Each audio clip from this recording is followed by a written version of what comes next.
Turnamen Piala Thomas dan Uber 2022 akan berlangsung di Bangkok, Thailand pada 8 hingga 15 Mei 2022. Di sektor putri yakni Piala Uber, Indonesia menurunkan pemain berstatus debutan.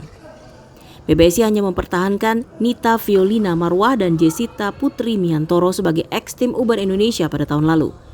Nama Gracia Poli dan Apriani Rahayu pun tak masuk dalam daftar. Apriani akan diturunkan di SEA Games Vietnam, sementara Gracia kini menjadi rekan latih tanding para pemain muda di pelatnas dengan komposisi berikut. Kabid Binpres PP PBSI Rioni Maniaki bersama manajemen PBSI optimistis para pemain muda khususnya dapat menembus semifinal. Skuad Piala Thomas dan Uber 2022 akan bertolak ke Bangkok, Thailand pada 3 Mei 2022. Sementara sisa pemain yang mewakili Indonesia di ajang Badminton Asia Championship di Manila, Filipina akan bertolak dari Filipina ke Thailand pekan depan. Rininta Niken, Ian Faris, Kompas TV, Jakarta.